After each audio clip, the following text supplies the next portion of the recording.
A lot of people don't like this country for various reasons. There's a number of reasons why they don't. They envy this country, period. They do. They envy this country.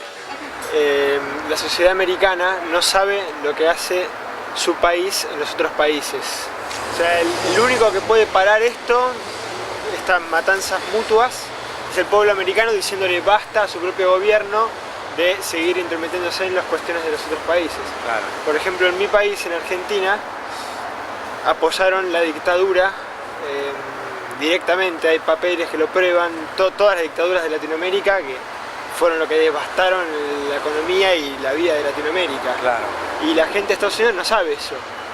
Y hay bronca, bueno, por eso. Claro.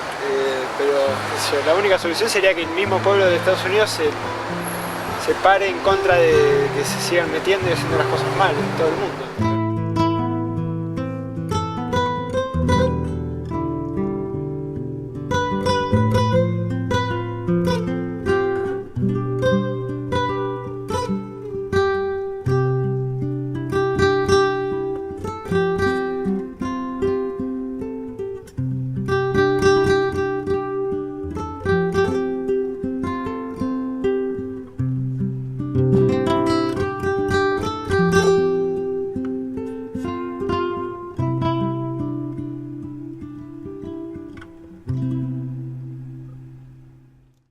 Who supplied the missiles? Who supplies the money? We do.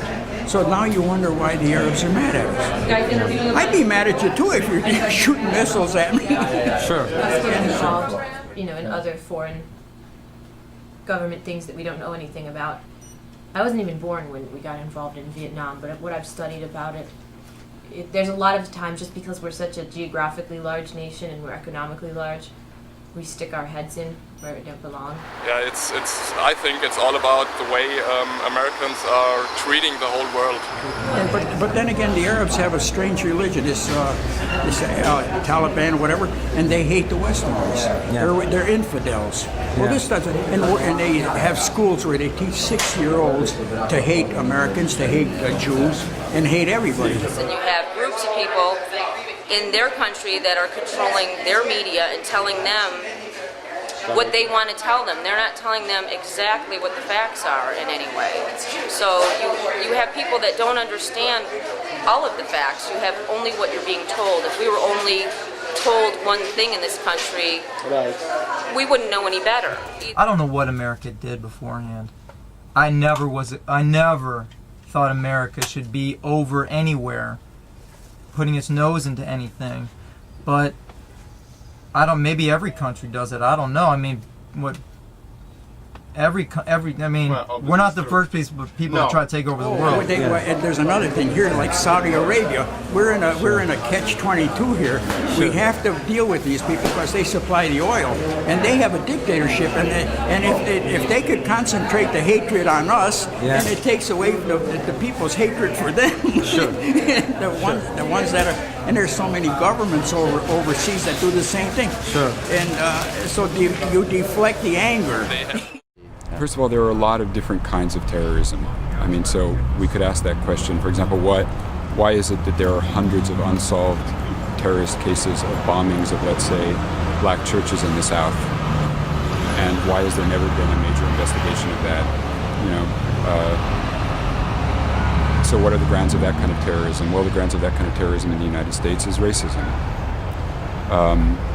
What are the grounds for terrorism against the United States from groups coming from the Middle East? If that's the question at this point, one really does have to look at the long history of U.S. policy. We think there's sort of selfishness on the way society, America as a country react when it comes to other people matter. For instance, has this incident started just 2 weeks ago? You see that the price of Cipro has dropped. Yeah. Meanwhile, millions of people have been dying for AIDS all over the world, and AIDS, yes, what I'm saying, and they've been trying to get the medicine, and nobody react about that. I haven't any clue how they think. I mean, with all the money they have to organize all the things they've organized, you'd think they could just pay for billboards all the way across our nation, across the world, that advertise and talk about how they feel.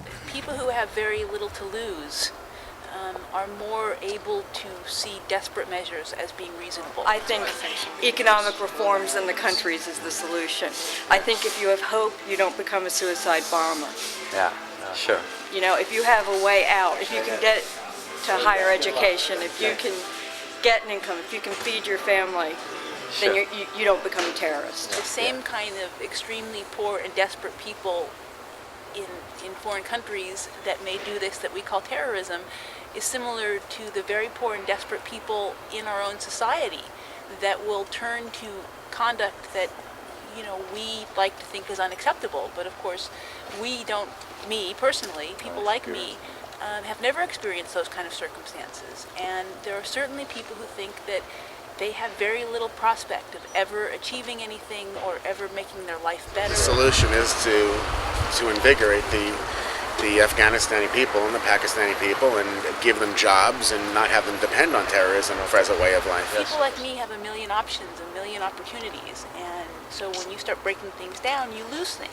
But if you don't feel that you share in those opportunities or those options, then tearing them down isn't a loss for you. El que domina el imperio tiene que darle duro. There are actually people in another country with some message to give the United States. A very tiny power against a large power. It's been called cowardly, it's been called many things. I don't really see it as that.